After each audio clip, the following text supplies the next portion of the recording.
pero bueno, tenía un problema a la hora de las relaciones sexuales, con una imposibilidad bastante severa y un dolor increíble. Me dejó ver un caso muy interesante que tenían ellos, muy personal, muy íntimo, con una mujer joven que acababa de ser mamá, y fue unas sesiones muy duras, ¿no? En el que la mujer pues mostraba también mucho sus sentimientos, y yo me acuerdo de estar en la antigua Facultad de Filología y recibí un mensaje de ella que me escribió: hola Bea, he conseguido mantener relaciones sexuales.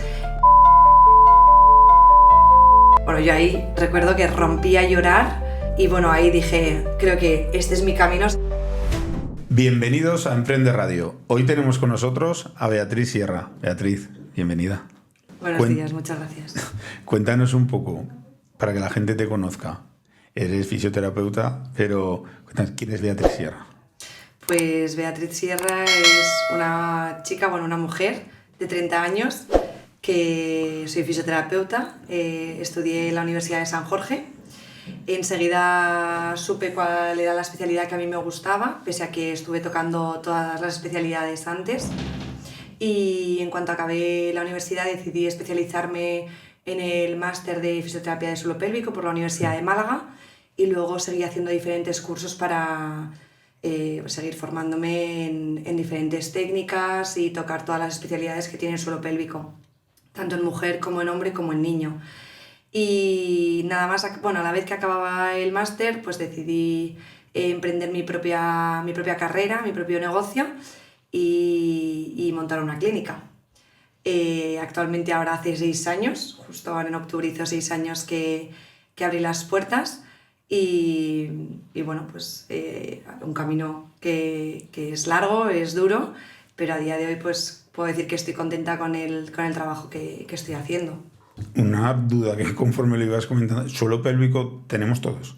Suelo pélvico tenemos todos. O sea, no es una cosa de mujeres, o sea, todos tenemos suelo pélvico. Todos tenemos suelo pélvico, es una duda súper común, que muchas veces los hombres echan un pasito atrás en plan pensando que esto es solo de mujeres, y no, nosotros tenemos pacientes tanto hombres como mujeres, y por desgracia cada vez más hombres, aunque también si vienen más hombres es porque se detectan antes las patologías. ¿Qué problemas suele tener el hombre? Pues el hombre, la patología más común es que a día de hoy hacen el diagnóstico precoz del cáncer de próstata.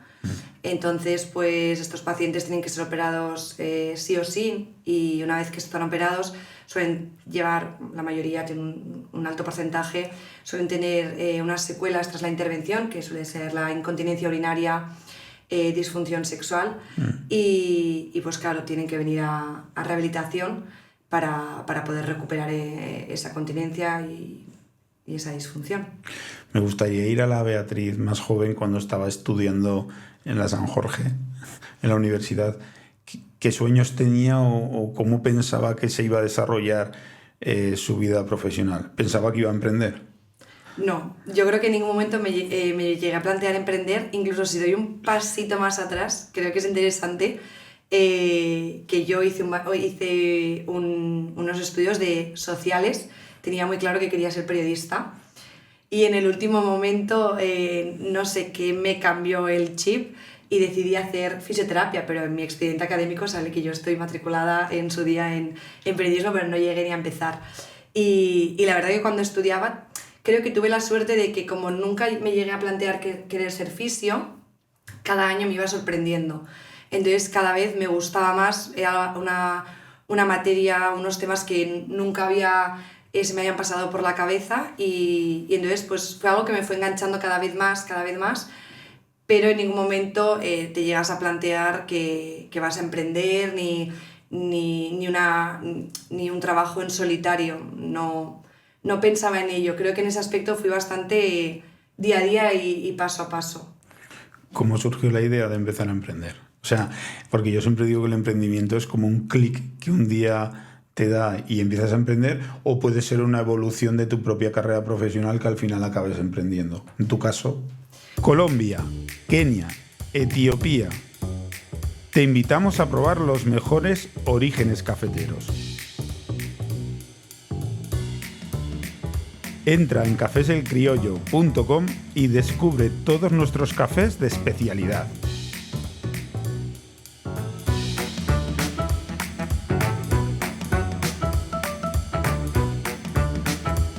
Cafés El Criollo, el café que te mereces. Pues mira, en mi caso, hay un negocio familiar de fisioterapia y pese a que yo lo había tenido en casa, ya te digo que nunca me había planteado tener eso en mi vida. Y entonces yo empecé a trabajar allí, a hacer horas y trabajaba de fisio, de traumatología normal, pero claro, me llamaba mucho la atención el tema de suelo pélvico y entonces empecé a coger pacientes de suelo pélvico en ese centro de fisioterapia hasta que ya no cabíamos y ya me dijeron como, bueno, tenemos que hacer un planteamiento y se quedó un local muy cerquita libre y dije, pues para adelante, o sea, creo que en ningún momento, al ser joven, ves el riesgo.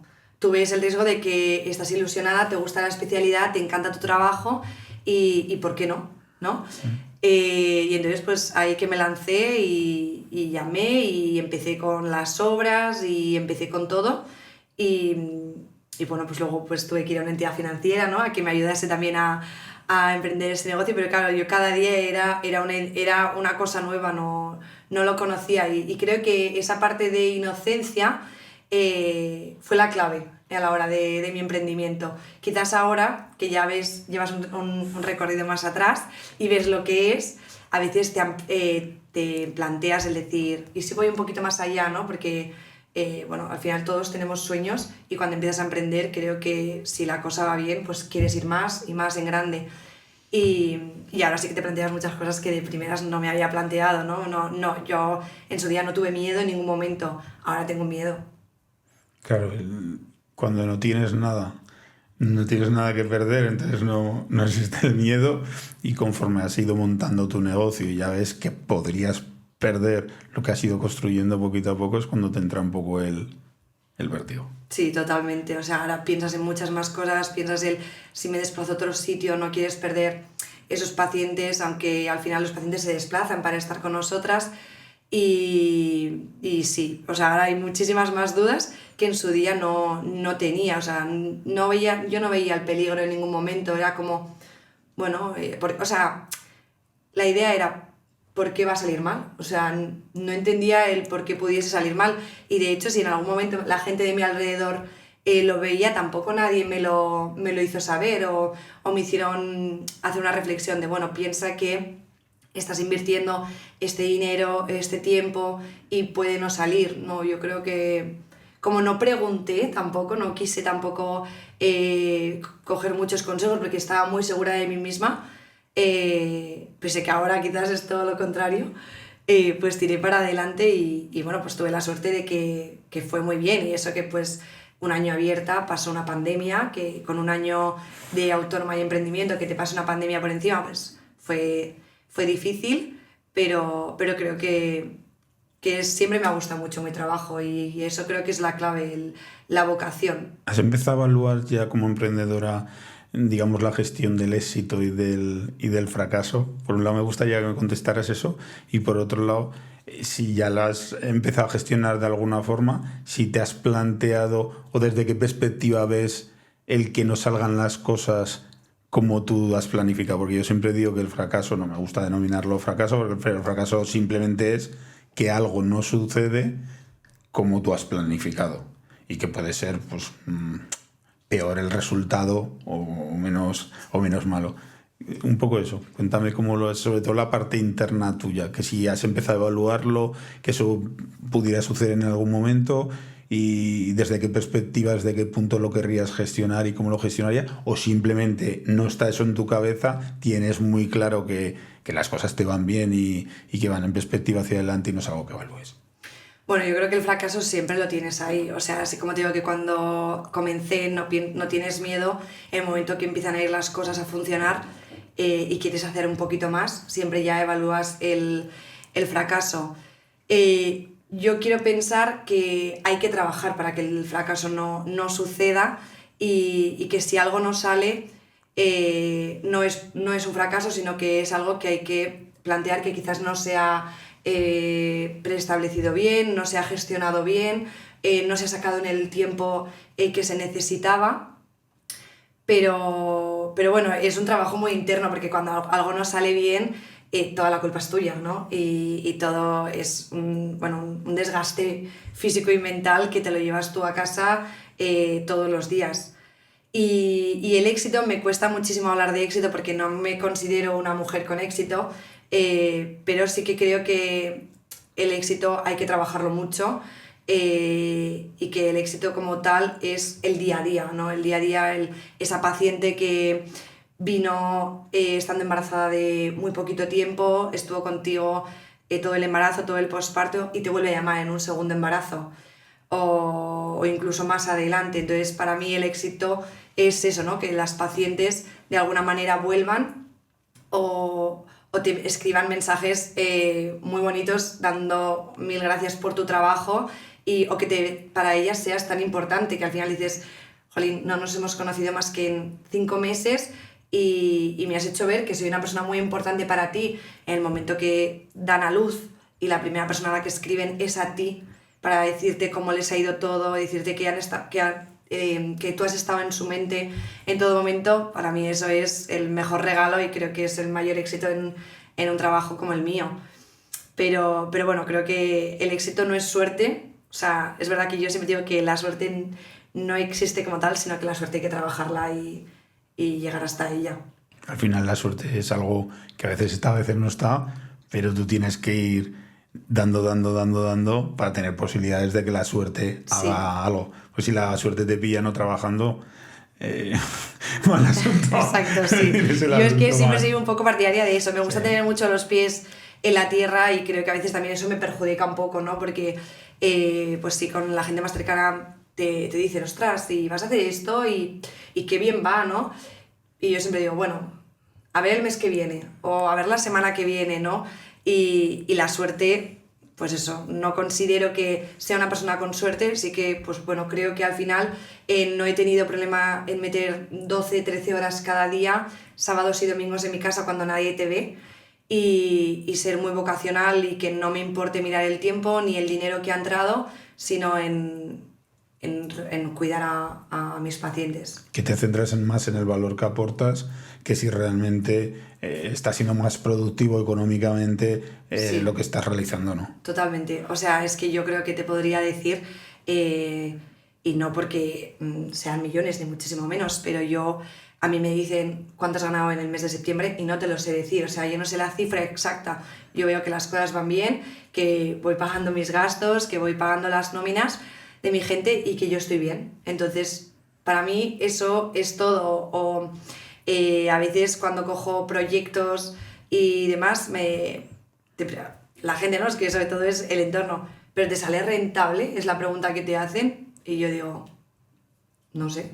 La verdad que no me he planteado si me sale rentable. Es algo que me apetece hacer, que creo que me va a ayudar en un crecimiento profesional y económicamente no he mirado si me sale rentable o no, pero es que ahora mismo no es lo que me importa. Quizás en unos años esas sean mis inquietudes, pero ahora mismo con 6 años de emprendimiento no me importa, ¿no? Sobre una base que va bien, pues yo sigo con ella adelante. Te centras más en el propósito que en la rentabilidad del Totalmente, negocio. sí. ¿Cuántos sois en el equipo? Que has nombrado que tienes un equipo, que has ido componiendo un equipo. ¿Cuántas personas sois? Pues mira, somos 4 fisioterapeutas más, algunas están con nómina, otras son autónomas y luego hay otro fisio que también es fisioterapeuta pediátrico que viene a colaborar con nosotras, pero sí, pues estamos 4 o 5 fisios conmigo. ¿Cómo fue el primer momento de empezar a contratar a la primera persona? ¿Fue algo que te dio reparo? Porque al final te enfrentas ahí a unos costes que hasta este momento no los tenías. Tienes que darte cuenta si el negocio lo puedes estirar lo suficiente y cuánto te va a aportar esa persona, si te va a dar para cubrir ese nuevo gasto que vas a tener ahí. ¿Cómo fue la gestión de eso el primer día? Mira, creo que esa fue la primera vez que intenté hacer números a mi manera, de papel y boli, como somos creo que muchos de los autónomos. Y entonces ahí sí que empiezas a contabilizar horas, cuánto vas a tener que pagar, cuánto va a ser el gasto. Y ahí empezó un poco el miedo y el pánico, porque claro, esa persona está dependiendo de ti, un poco económicamente, y quieres que las cosas funcionen. No entiendes cómo funciona una nómina. Yo recuerdo que yo leía la nómina, no sabía ni por dónde me daba el aire en ese aspecto.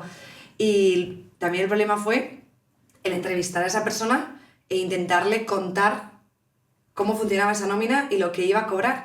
Y claro, es muy difícil contar a una persona cómo funciona una nómina y lo que va a cobrar cuando tú misma no te está importando ese dinero que tú cobras, ¿no? Pero claro, tienes que entender que para esa persona es muy importante ese dinero, al final es su pan de cada día.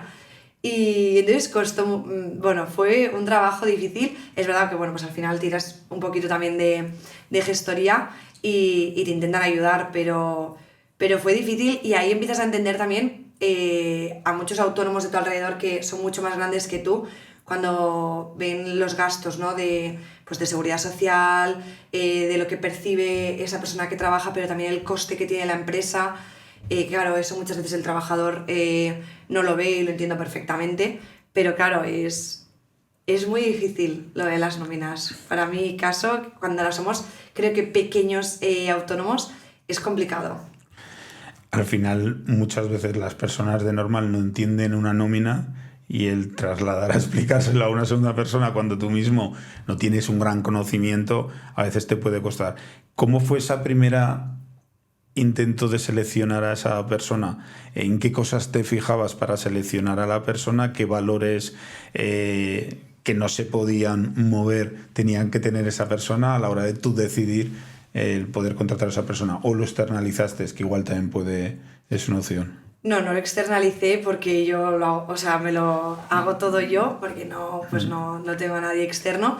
Pero, pues mira, más que currículum, que bueno, obviamente pues sí que mirabas, ¿no? Que tuviese la especialidad de suelo pélvico, porque la clínica es solo de obstetricia y uroginecología. Pero yo, sobre todo, en las entrevistas creo que siempre les decía, yo quiero que esto lo sientas como tuyo. Y que tú vengas a trabajar no que lo des todo de que eches aquí más horas que nadie, pero sobre todo que lo sientas como tuyo. O sea, yo no voy a prohibirte, entre comillas, que hagas cualquier cosa a tu manera, porque igual que yo vengo y siento que esto es casa, yo quiero que para ti sea casa. Creo que cuando tú sientes que tu trabajo es casa, la disciplina, ¿no? Y la esencia a la hora de trabajar con esas pacientes, que creo que igual es un poco lo que te diferencia del resto, es eso, el que lo sientas como tuyo. Y tampoco, claro, nunca había hecho ninguna entrevista. Entonces era como, pues bueno, tienes ganas de trabajar y sobre todo creo que hablaba yo más que ellas, por eso, por el hecho de transmitirles lo que yo quería. Y de hecho yo les transmitía lo que yo quería y les dejaba que se lo pensaran unos días. O sea, parecía más que la selección era al revés, más que por mi parte. ¿Has ido evolucionando un poco en lo que pides cuando quieres contratar a alguien o te sigues manteniendo en realizarlo de la misma forma? Muchas veces simplemente por darte cuenta de cosas que te han funcionado, cosas que no te han funcionado, en qué te ha fallado, ya ves que lo necesitas implícito a la hora de contratar a alguien. ¿Has ido modificando un poco los valores que quieres que tenga esa persona o te sigues manteniendo porque te está funcionando correctamente esa forma y para qué vas a cambiar lo que funciona ya? Yo creo que me he mantenido bastante con esa filosofía de que yo no soy jefa de nadie, que yo soy una compañera más. A veces quizás puede pasarte factura también esta cercanía, pero bueno, en mi caso creo que ha ido bien y me he mantenido bastante en el hecho de ser compañeras. Me encanta el ser equipo. Yo recuerdo que hace 2 años cogí un proyecto en Madrid y iba 2 días en semana a una clínica en Madrid porque me pareció súper guay el proyecto que tenían allí, que era una clínica de salud integral de la mujer, en el que había pues todas las especialidades, estaban ginecólogos, matronas, fisios, actividad física, y todos trabajábamos en equipo. Y yo me acuerdo que el primer día, cuando llegué a casa, me dijeron ¿qué tal? Y yo les comentaba, es que he comido con gente. O sea, me he sentado a comer y he comido con personas. Claro, yo en mi día a día como con un tupper en tu despacho sola a la vez que estás con tu ordenador. Entonces, creo que esa es un poco mi mantenerme, y lo que yo quiero en la clínica es que la gente sienta eso, el equipo, el que puedan irse y decir, jo, qué bien, que hemos tomado un café, o el compartir el día a día, ¿no? Que creo que es lo que más hace equipo, que no soy una gran empresa. Entonces para mí nadie es un número, ni siquiera las pacientes. Entonces pues que vengan y sentir esa cercanía tanto con es que no me gusta decir ni trabajadoras, o sea, lo paso mal, ¿eh? Cuando tengo que decir estas palabras, o sea, para mí son compañeras y son iguales que yo, la verdad. Vamos a centrar un poco en tu especialidad. Yo, si me siento ahora con un amigo y le hablo de suelo pélvico, me dice que ¿qué es? Sí. ¿Qué es el suelo pélvico? El suelo pélvico es una parte súper importante de nuestro cuerpo, donde se centran muchas actividades de nuestro día a día, todo lo hacemos desde esta zona. Para mí el suelo pélvico no es solo la musculatura de la pelvis, sino también está comprometido el abdomen y la parte de la columna lumbar. Entonces cualquier disfunción en la columna lumbar va a conllevar un problema en abdomen y en suelo pélvico. Creo que hay que cuidarlo, igual que cuando nos duele el cuello vamos al fisioterapeuta que nos trate esta patología, pues el suelo pélvico también se siente muy debilitado en todas las actividades físicas en que hay impacto, en el que hay pesos, en personas que trabajan muchas horas sentada, personas que van muchísimo en bici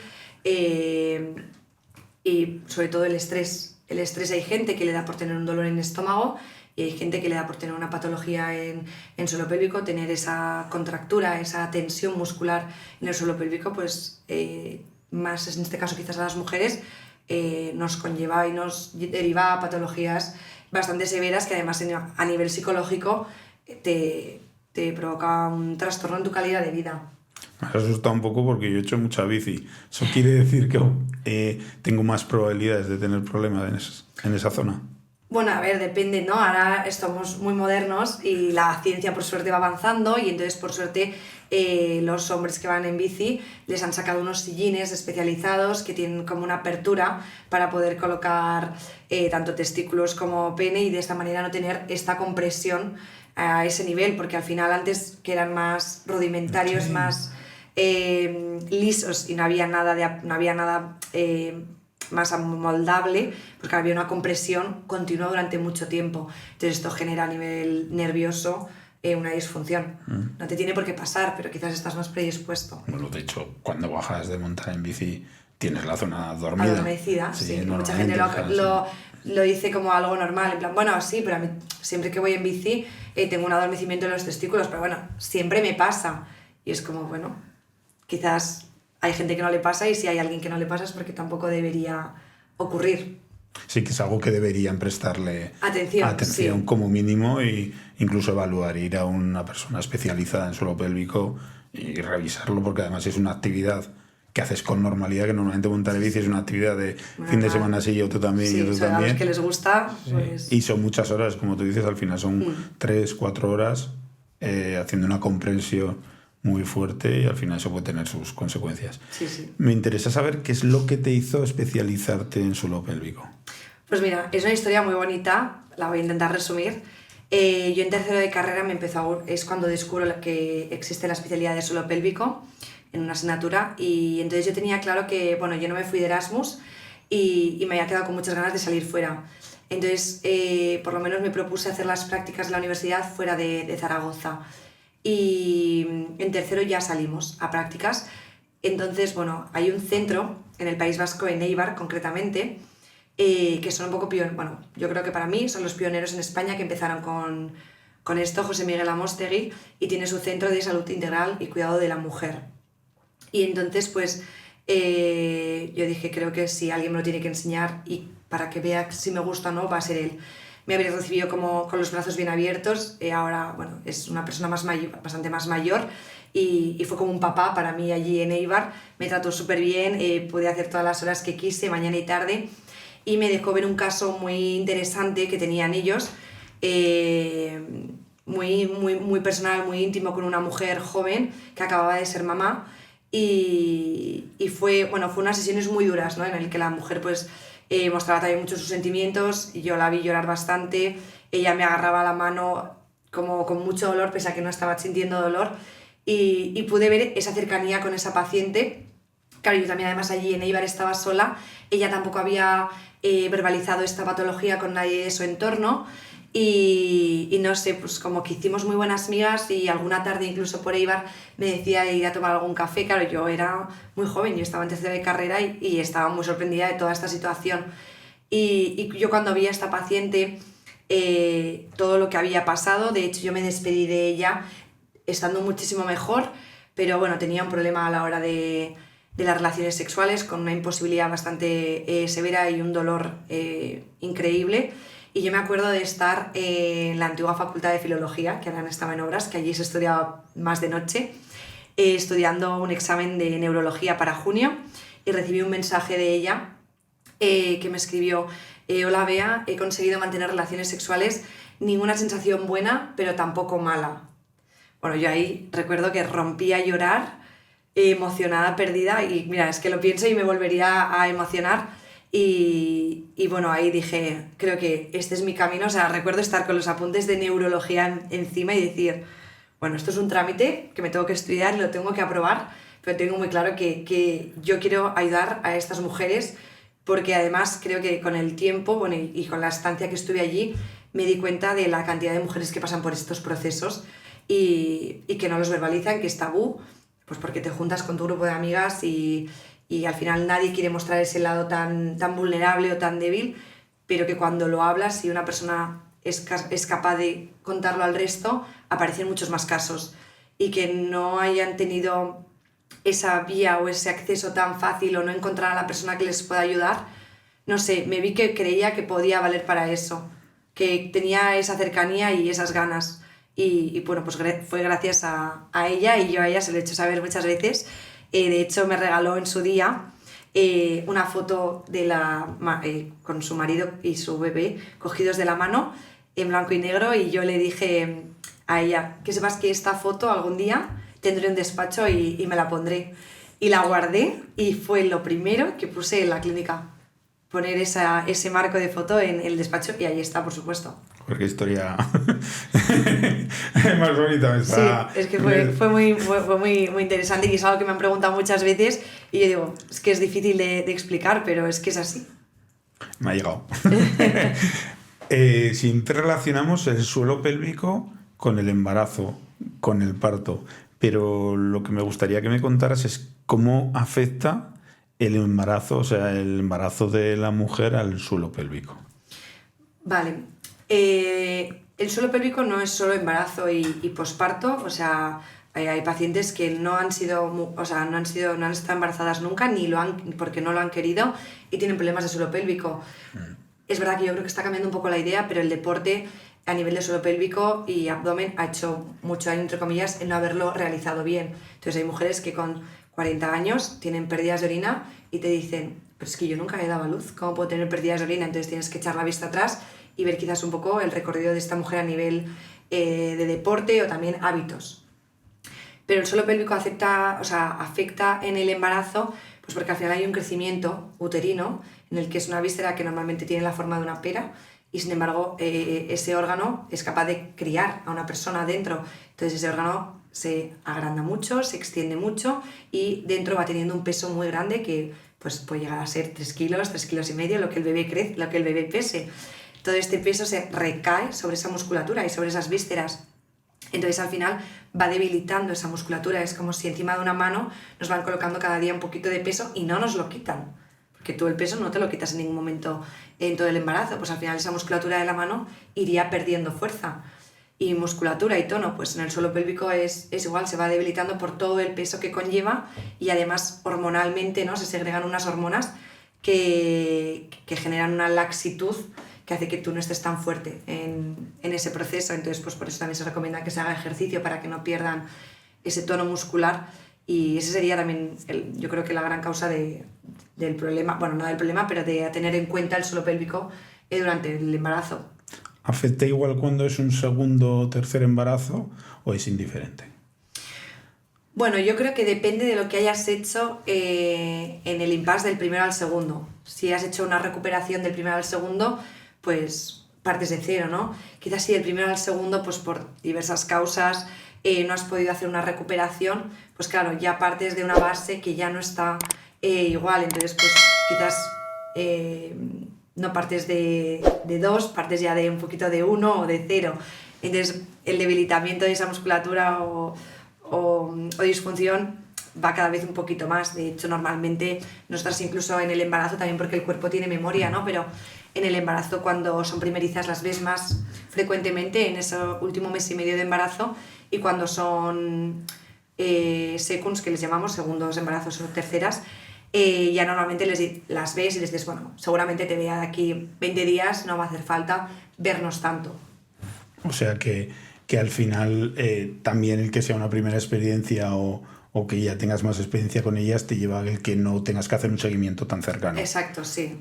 También ellas parten de una base que ya llevan un recorrido, ¿no? El primero es todo nuevo y el segundo ya van rodadas. O sea, son mujeres que vienen de estar trabajando, de estar con el hijo y encima sacan tiempo para hacer ejercicio físico contigo. O sea, es que a mí me parece increíble. Pero sí, no, normalmente van más rodadas. Lo que pasa que no quiere decirse que porque hayan dado a luz 1, 2 o 3 veces vayan a estar peor, ¿eh? O sea, si haces una buena recuperación. Y también muchas veces la genética. Si genéticamente ahí pues tienes suerte, ¿no? Ahí quizás sí que puede ser la suerte. Tienes la suerte de tener un buen físico, una buena condición física, mejor dicho, pues recuperarte perfectamente. O sea, no por ser madre ni haber tenido un parto, no vas a poder tener una buena vida ni sentirte tú misma. Que muchas veces es algo que dicen, ya no voy a volver a ser yo. Y es como, sí, si tú quieres vas a volver a ser tú, pero claro, hay que trabajar, como todo. Por experiencia propia, tú vas acompañando a tu mujer en el embarazo y de repente cuando ya llegas casi al final te empiezan a hablar de suelo pélvico. Y es de, si ya no da tiempo a nada, me refiero. O sea que ya preparar todo esto va a ser complicado. ¿Esto por qué es? Porque es como hay un tabú de que no te hablan de que puedes estar trabajando el suelo pélvico para que el parto pues vayas en unas mejores condiciones y salgas de él también en unas mejores condiciones. Eso es. Yo creo que, bueno, yo siempre les digo que aunque mi mensaje de cuídate para el parto llegue en las últimas semanas, siempre digo que todo lo que puedas hacer antes, algo te va a ayudar. Por supuesto que a mí me encantaría afirmar con ellas el que mi ayuda durante el embarazo va a ser que van a tener un parto estupendo y una mejor recuperación postparto. No puedo hacerlo porque al final cada parto es único y no puedes decir nada a ciencia cierta, pero bueno, es verdad que tu ayuda normalmente, esto lo dicen los estudios científicos, y tienen mejores partos y mejor recuperación postparto. Creo que esta información llegue más tarde viene mucho por el desconocimiento, ¿no?, de esta especialidad, y eso que creo que a día de hoy tenemos la suerte de tener más voz, no sé si por redes sociales o porque al final de alguna manera hemos tenido que demostrar, ¿no?, nuestro trabajo. Esto también es algo que a mí me ha costado mucho. Yo llamo a puertas de doctoras y presentarme y decir, este es mi trabajo, yo hago esto, y luego que esas pacientes hayan ido con ellas, ¿no?, a ese parto y hayan visto, ¿no?, que esto funciona. Y ya la clave es que de repente te llamen y te digan, te voy a derivar a esta paciente. Y dices, vale, algo estamos haciendo bien y algo está cambiando. Pero yo sobre todo creo que el que les llegue la información tarde es más el desconocimiento de que no nos conocen, no conocen lo que hacemos. Y me gustaría sobre todo que se conociese más, porque muchas veces cuando surge cualquier problemita, ¿no?, durante el embarazo, como puede ser una diabetes o una tiroides, pues quizás gente que no nos conoce tanto, o quizás es más mayor y ya no le ha dado tiempo a actualizarse en estos temas, es prohibición absoluta. Es no hagas ejercicio, no hagas masaje perineal, no vayas al fisio.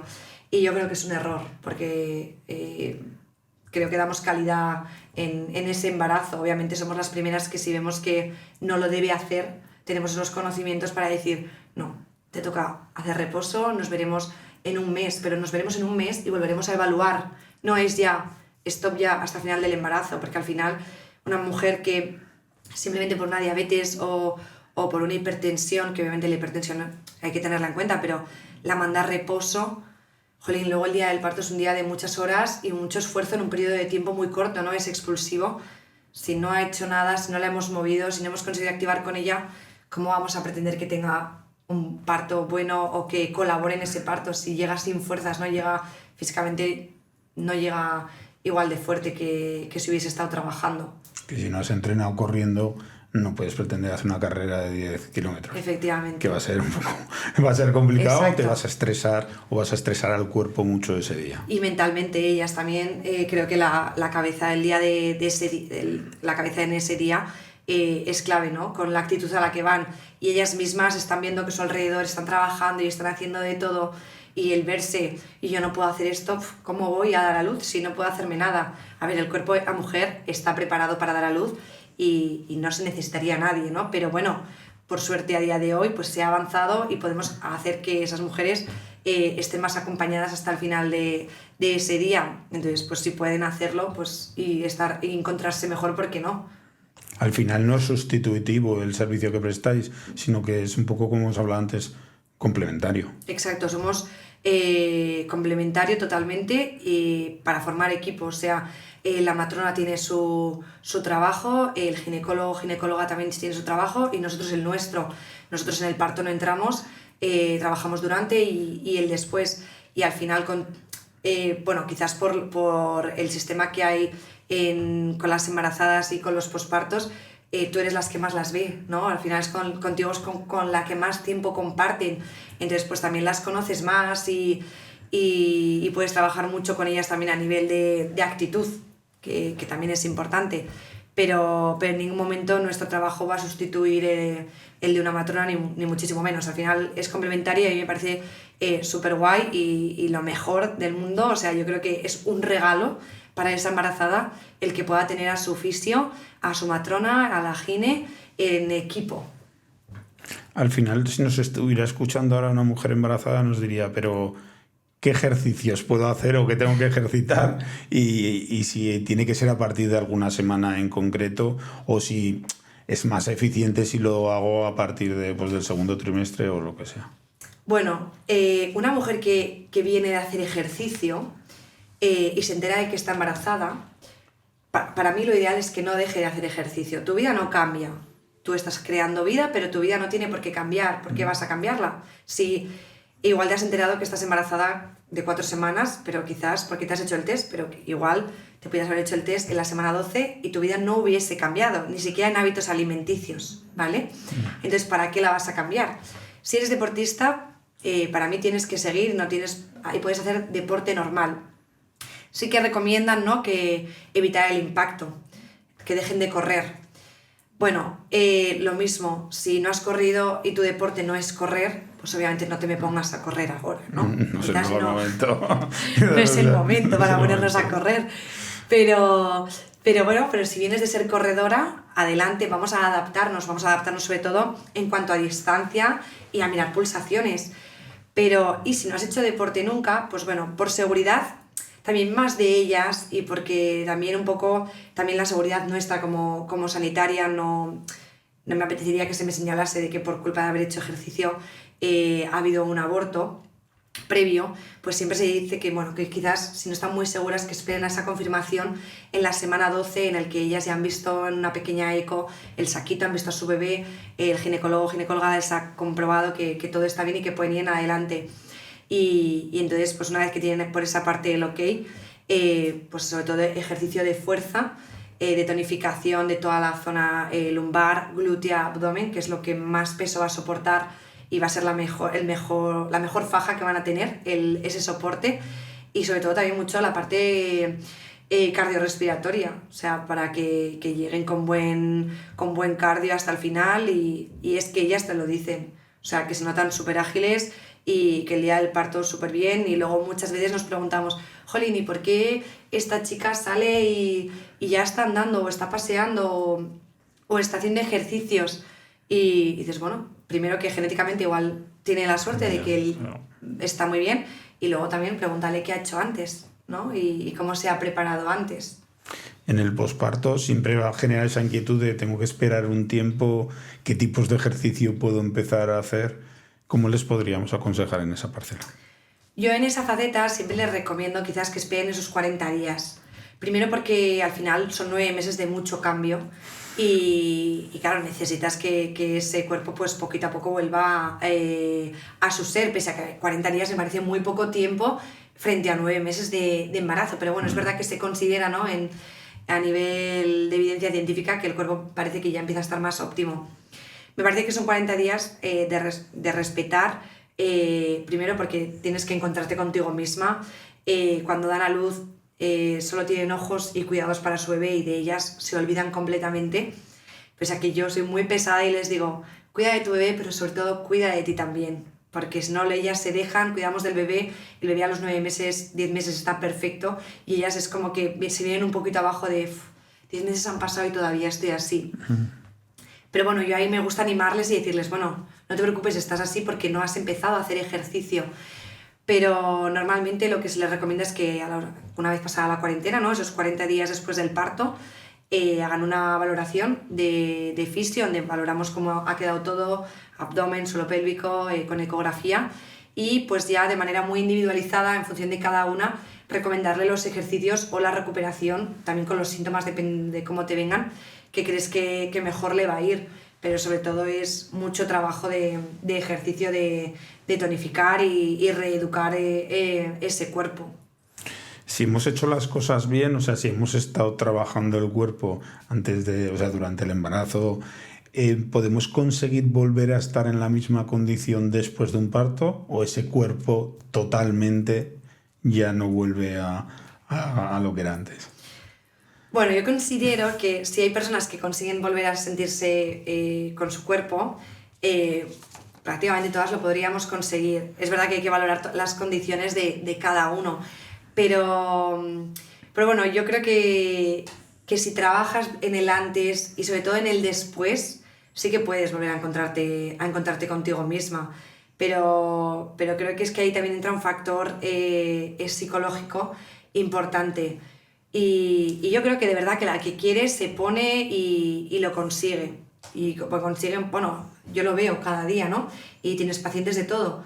Y es lo bueno que tengo, ¿no? Que puedes comparar las pacientes que ha pasado un año y no se han recuperado, pero me gusta valorar el por qué esa persona no se ha recuperado al año y verlas que dices, jolín, 6 meses y es que está corriendo. Pero claro, es que su objetivo nada más de la luz era volver a correr. Entonces, pregúntate cuáles son tus objetivos y por supuesto que son igual de buenos y respetables. Si tu objetivo a los 6 meses es estar viajando con tu pareja y vivir de tu maternidad, te aplaudo y lo comparto y vamos, soy feliz por ti. Pero también hay que respetar la que a los 6 meses está corriendo y no hay que señalarla, sino también aplaudirla porque esta mujer desde que ha dado a luz se ha trabajado en su cuerpo y quizás no es que haya dejado de lado a su bebé por cuidarse ellas, no. Ha priorizado y ha intentado gestionar el tiempo de otra manera. Al final es respetar a todo el mundo. Sí, yo creo que en esta etapa del posparto hay que respetar porque cada una lo vive a su manera y no hay que señalar y es que cada parto es único, cada recuperación es única y creo que todas son de aplaudir. O sea, yo siempre les digo un mensaje cuando dan a luz, o sea, te admiro por todo lo que has hecho. Es un recorrido de 9 meses de prescindir de muchas cosas y de un parto que al final lo tenemos como muy asumido, ¿no? En plan, vaya, da la luz, porque es el día a día de muchos, pero es un esfuerzo físico también. Porque tal como has dicho, en algo que es tan emocional, porque entran en juego muchas emociones en la mujer, se juzga tanto. Está porque lo ha hecho antes, está porque lo ha hecho después, está porque no lo ha hecho tanto, está porque lo ha hecho poco. ¿Qué sentido tiene estar juzgando continuamente a una persona que es que lo va a intentar hacer lo mejor que pueda? Bueno, yo creo que quizás es una manera de justificar tu situación en ese momento. A mí me da pena, pero es verdad que, bueno, también por la sociedad en la que vivimos muchas veces ellas se sienten juzgadas y quizás por figuras que tienen por delante, ¿no? Más mayores, pues porque en su época no se hacía así y ahora se hace de otra manera, pero a mí me gusta ponerles muchas veces los pies en la tierra porque todo lo que criticamos a veces en el antes, luego en el después acabamos haciéndolo nosotras. Entonces yo siempre les digo, acuérdate por ejemplo de que esto que me estás diciendo de no, yo voy a respetar, porque luego sin querer se preguntan o juzgan ¿y por qué no le dará el pecho?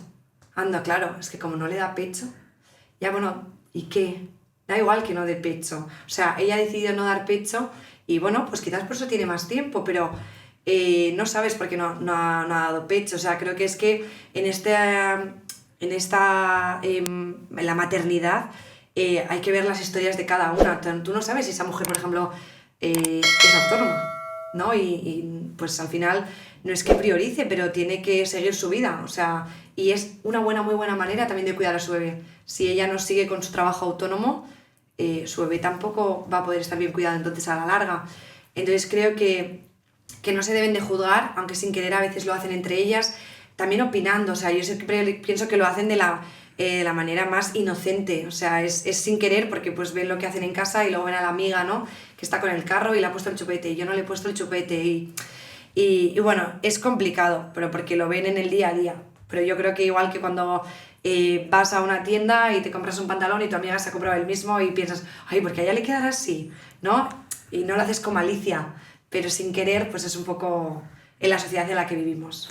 Al final lo del pecho, eso es un poco como de... O sea, me refiero es que hay mucha gente que lo lleva al límite, pues si no le da el pecho, pues igual es que no le sale lo suficiente, igual que el nene ha nacido más pequeño y no la ha succionado desde el inicio y luego se le está complicando y le tiene que poner el biberón, o igual es porque lo ha decidido y punto. Claro, exacto, es que cada decisión de cada madre es diferente. Tampoco está demostrado realmente que sea nocivo el que no le hayan, o sea, que le hayan dado más pecho o menos pecho al nene. Hombre, al final se entiende que tiene más protección porque al final le está introduciendo la madre desde el pecho pues defensas que probablemente a través de una leche en polvo pues a lo mejor químicamente es más complicado, pero que tampoco lo veo jugado de guardia, me refiero que no pasa nada.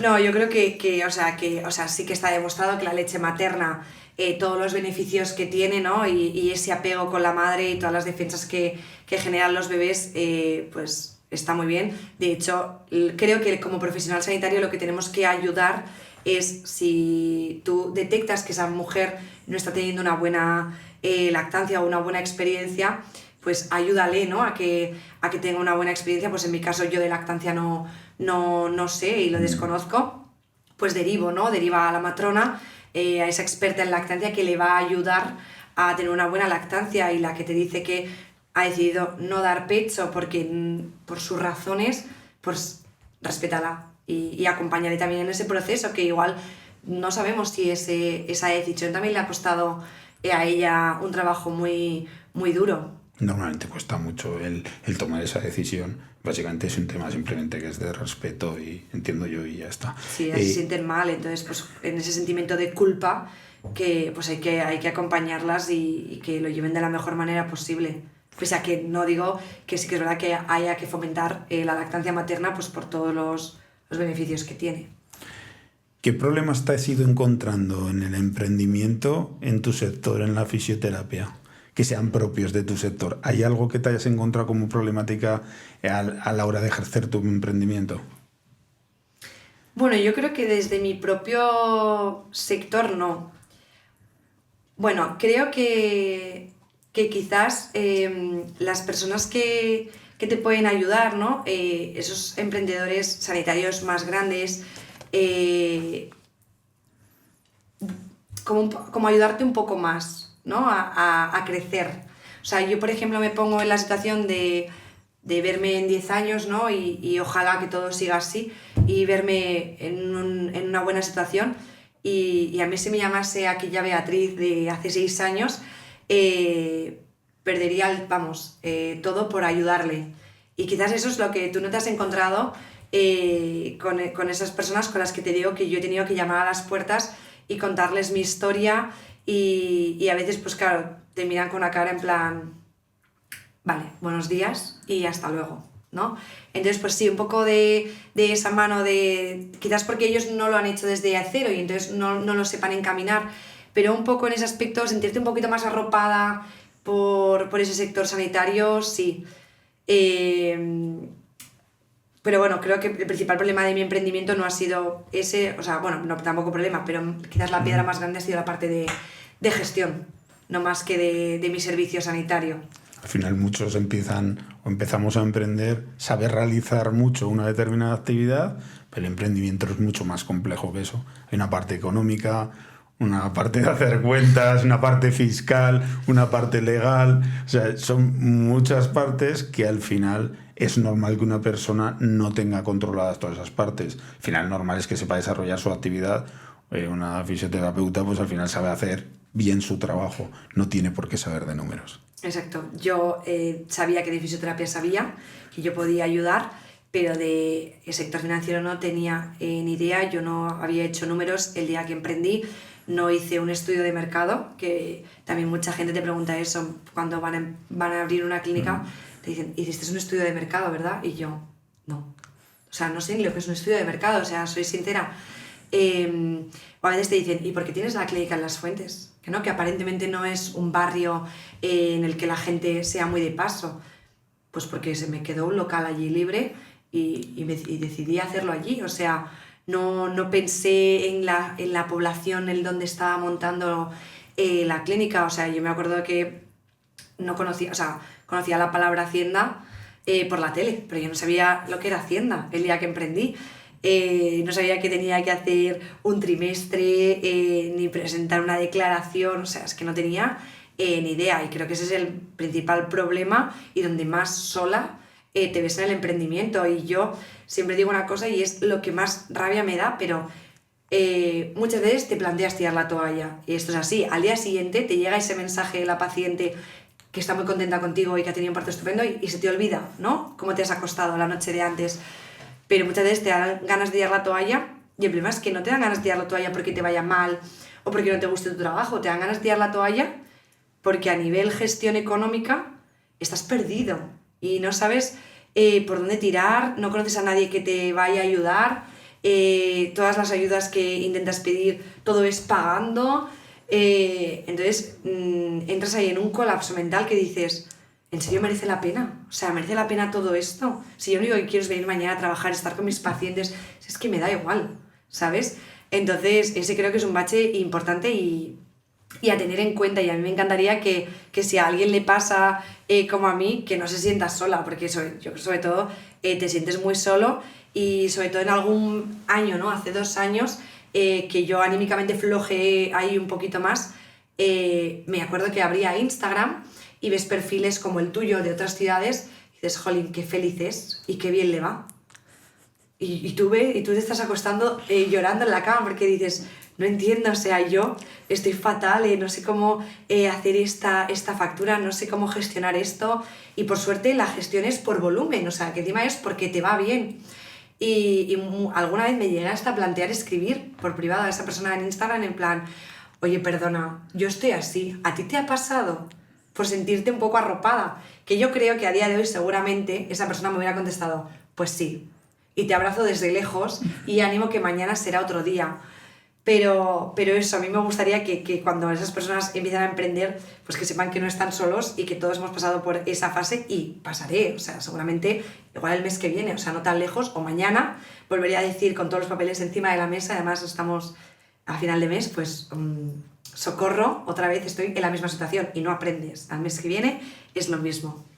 O sea, que nadie te explicó que Hacienda es ese socio no necesario, poco fiable, que no aporta nada y que se lleva la mayor parte del pastel. Eso no te lo explicaron, ¿no?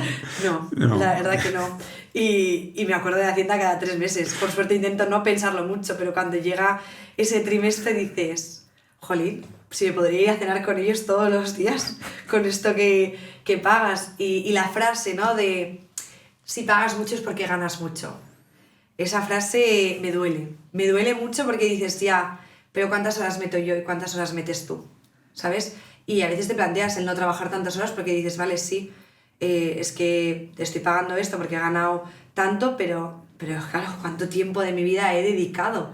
O sea, pagas mucho porque ganas mucho, pero es que de lunes a viernes, bueno, de lunes a domingo estoy invirtiendo muchas horas. O sea, ¿hasta qué parte esto es rentable, esto sale bien? Después de todas las horas que he metido.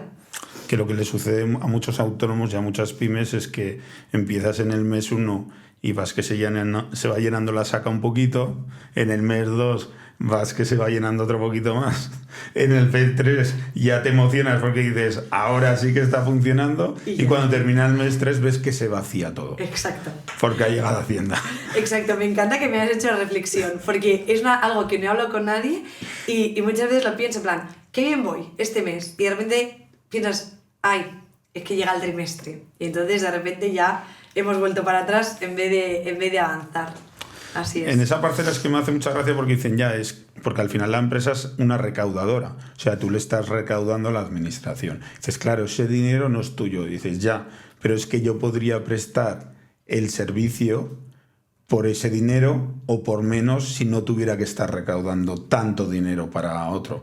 Entonces, porque tú al final podrías ser más competitivo. O sea, si estuviéramos en un país en el que la base impositiva, en vez de ser un 21, a lo mejor es un 17, podríamos ser más competitivos que en otros sitios. Entonces, al final es algo que a muchos emprendedores sí que les lastran, porque podría tener precios más competitivos o sacarle más margen manteniendo el mismo precio. Entonces, es algo que sí que sientes, que se va llenando y justo cuando ya la tienes llena dices, adiós. Se ha vaciado. Ya queda muy poco. O sea, te queda lógicamente, pero dices, ya queda muy poco. Y es como el intentar nadar, pero nunca llegar a la orilla. Yo creo que en el momento en el que un autónomo se plantea, y yo creo que esto nos hemos planteado muchos autónomos, bueno, pequeños, ¿no? Autónomos, que trabajar tantas horas parece que no te sale rentable, creo que hay algo que se está haciendo mal. Porque al final no tendría, o sea, por trabajar más horas no tendrías que plantearte el trabajar menos horas para pagar menos, porque al final tú estás trabajando más horas además para prestar un servicio a más personas, para ayudar a más personas, y más en una sociedad en la que somos un montón de autónomos y la mayoría de autónomos somos pequeños autónomos. El problema es que creo que se nos trata a todos los autónomos por igual. Yo siempre comparo eso, ¿no? Digo, es que claro, a mí se me está pidiendo lo mismo que a un gran autónomo, ¿no? Y ese es el problema, que no haya esa diferencia de escalas de, no, yo soy pequeñita, entonces no puedes comparar a un pequeño autónomo en esta sociedad con un grande. Y bueno, creo que hay que hacer un pensamiento desde hace años, y que pues en algún momento yo quiero pensar y confío en que las cosas nos ayudarán en algo. ¿Te sientes, nombras continuamente autónomo, te sientes más autónoma emprendedora que empresaria? Sí, es que la palabra empresaria me da vergüenza. O sea, me da vergüenza verbalizarla, en plan, no me considero empresaria. O sea, y claro, luego por otra parte dices, tienes una empresa. Pero no sé, me veo en ese aspecto muy pequeñita. O sea, no me veo empresaria. Prefiero decir autónoma emprendedora que empresaria. Pese a que es verdad que mi entorno más cercano me dice, no, eres empresaria, vea, y yo, ya, pero es que me da como vértigo decir empresaria. No sé, no me veo como una... Bueno, quizás porque para mí una figura de empresaria es, en cuanto a mujeres, ver una mujer muy potente, ¿no? Y con una maxi empresa. Claro, no es mi caso, ni muchísimo menos, al revés. Todo lo contrario. Entonces es como que llamarme empresaria me cuesta. Una empresaria es una mujer que tiene una empresa. Me refiero, ya, ¿tú crees que tiene ese componente de que siempre han intentado tildarlo de esa parte negativa cuando se ha hablado de un empresario? Que normalmente cuando nos han hablado de un empresario o han salido en la televisión, en una serie, siempre han puesto ese énfasis negativo sobre el empresario. O sea, ¿tú crees que te afecta desde ese punto o es simplemente que te da vértigo y en fin, ya está? No, a mí no me afecta, me da vértigo, pero al final, claro, escuchas muchas cosas y es verdad que el empresario está muy señalado, ¿no? Porque, pues mira, por su empresa, ¿no? Quizás no... Los trabajadores pues son más número que trabajadores personas, pero claro, para mí eso es quizás una macroempresa y igual que a mí me encanta ponerme en el lado de los trabajadores y por suerte en casa con mi pareja tengo la suerte de que él es trabajador y entonces pues comparamos muchas cosas y creo que en mi clínica yo me intento poner siempre en el lado de ellas, pero creo que muchas veces al revés es muy difícil ponerse en el lado del empresario. Y a veces cuando salen noticias de, no, es que el empresario tal, yo digo, bueno, ya, pero ¿alguien ha pensado en ese empresario o en la situación? Entonces, bueno, creo que el empresario o empresaria está muy señalado Pero bueno, a mí no me afecta como tal, me afecta más el vértigo de llamarme, de ponerle como ese nombre pero bueno, que al final sin querer lo estoy siendo. Volviendo un poco al suelo pélvico, me gustaría saber qué mitos hay cuando hablamos de suelo pélvico que te toca desmentir de forma continua. Uy, pues hay un montón. Ya. Para empezar, el que comentábamos al principio, que suelo pélvico solo tienen las mujeres. Este es un gran mito. Luego, eso, ¿no? Que el suelo pélvico es de mujeres es un gran mito. Que el correr es malo para el suelo pélvico, o que el deporte en general es malo para el suelo pélvico. Otro mito que hay que desmentir, simplemente hay que preparar esa musculatura para que tú puedas realizar ese deporte. ¿Qué más? La verdad que hay un montón, pero ahora me pillas un poco... Bueno, esto nos valdría, no te preocupes.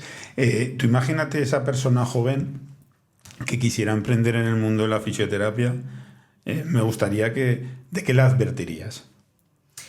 Los hay muchos, ahora yo creo que cada vez hay más fisioterapeutas que quieren emprender, ¿no? Porque al final, pues si quieres que las cosas les vayan bien, es verdad que la mayoría de fisioterapeutas están haciendo autónomos y cada 2 por 3 sale una clínica nueva por las calles.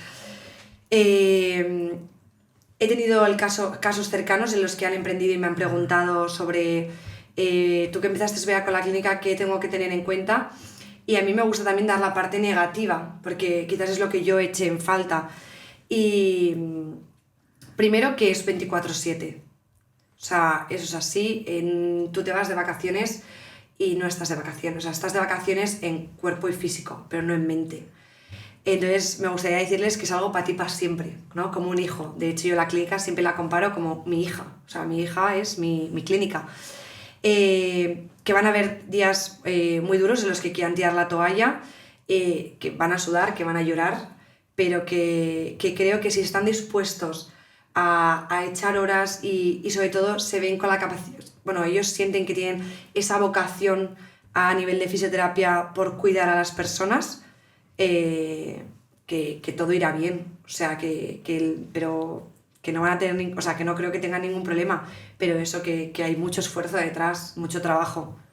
¿Cuántos años llevas emprendiendo? 6. Vale.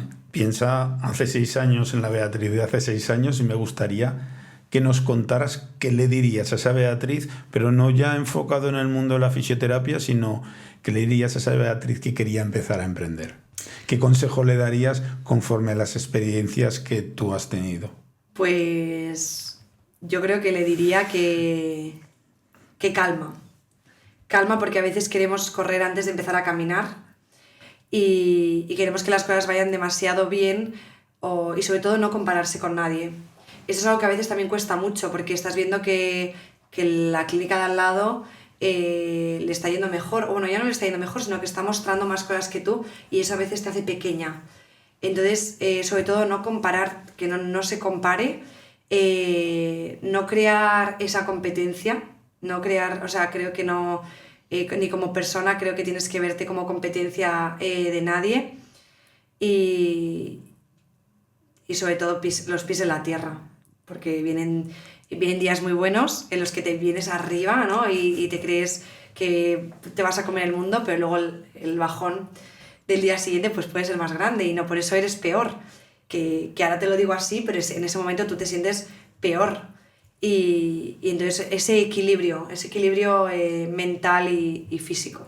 ¿Te has apoyado alguna vez en alguna asociación de empresarios o de jóvenes empresarios o de autónomos o has sido tú por vía libre y ya está? Yo cuando empecé no conocía nada, o sea, claro, no sabía ni lo que era la figura de un autónomo. Entonces, me acuerdo días antes de abrir la clínica, me hablaron de que había como una asociación de jóvenes emprendedores, ¿no? De Emprende Aragón, unas oficinas, y yo fui allí a preguntar porque me dijeron que había ayudas para jóvenes emprendedores. Cuando les dije que iba a ser autónoma, muchas ayudas que me habían mostrado, no pude acceder a ninguna. Claro, esto fue hace 6 años, quizás esto ahora ha cambiado. Entonces, yo no accedí a ninguna ayuda del gobierno de Aragón para abrir mi propio negocio, presentando un dossier sobre mujer emprendedora. menor de 25 años en ese momento, con un proyecto para el cuidado de salud integral de la mujer. Con los años, pues claro, cuando vas viendo esos agujeros que vas teniendo, ¿no? Y esas carencias, vas buscando asociaciones. Me acuerdo que el año pasado fui a conocer AGE, la Asociación de Jóvenes Emprendedores de Aragón, y al final, fui, me acuerdo, a una charla financiera, ¿no? Porque es donde más yo iba, y no he vuelto a ir, no por nada, sino por falta de tiempo muchas veces, pero creo que seguramente hacen un buen papel para esas carencias, ¿no? Cuando nos sentimos solos, el sentirte que no estás solo. Y de hecho ese día yo tuve esa sensación en una charla de finanzas, pero el escuchar a los demás compañeros que había allí que no los conoces de nada, en muchos testimonios decías, ostras, pues veo que estamos todos igual y no estás sola. Ahora pasamos al apartado de Lara, en el que Lara, nuestra compañera, te va a hacer una pregunta desde su perspectiva, una pregunta que seguro que es diferente a las que te he ido formulando ya hasta ahora. Muy bien. Yo te quería preguntar, has dicho que el suelo pélvico no tiene por qué trabajarse solo cuando vas a quedarte embarazada o en el posparto, pero una mujer que, por ejemplo, no quiere quedarse embarazada, ¿también tiene que trabajarlo? ¿Y por qué?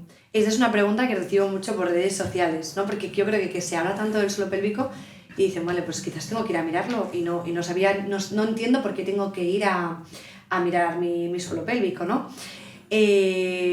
Al final es una manera de prevenir, ¿no? Porque con la edad, la mujer, y el hombre también, ¿no? Pero en este caso me enfoco con la mujer, pasamos por unos procesos de cambios hormonales, que estos cambios hormonales afectan en nuestros tejidos y en nuestra musculatura y en nuestros órganos, como es la menstruación y posteriormente la menopausia. Aunque no hayas sido madre, estos procesos los pasas igual. Y la menopausia al final hace una degeneración de los tejidos, incluso a nivel óseo, ¿no? Pues a nivel de suelo pélvico también. Entonces creo que es una manera de prevenir, ¿no? Incluso suelo pélvico no es solo, quizás lo enfocamos un poco solo a la micción, y suelo pélvico también es defecación. Cuantísimas personas conocemos que a nivel de defecación tiene el estreñimiento muy ligado. Entonces creo que podemos adelantarnos a que tú tengas un problema posteriori, o ya no a que tengas un problema posteriori, simplemente a mejorar esa calidad de vida y esa mejora de esfera pélvica y de hábitos. Vale, genial. Gracias. Muchas gracias, Beatriz, por haber aceptado la invitación. Segundo, decirte que ha habido un momento que nos has emocionado profundamente. Es la primera vez que me ha costado formular la siguiente pregunta. Hay unos segundos un poco caóticos dentro de mí de gestión emocional para poderte realizar la siguiente pregunta. Has aportado un gran valor y te agradezco de corazón que hayas venido. Bueno, muchas gracias a vosotros porque creo que hacéis un gran trabajo y como te comentaba antes, estos podcasts ayudan un montón cuando te sientes un poquito más solo o más perdido a verlos y sentir que hay mucha más gente con la que escuchando te pueden ayudar desde casa. Muchas gracias, Beatriz. Gracias.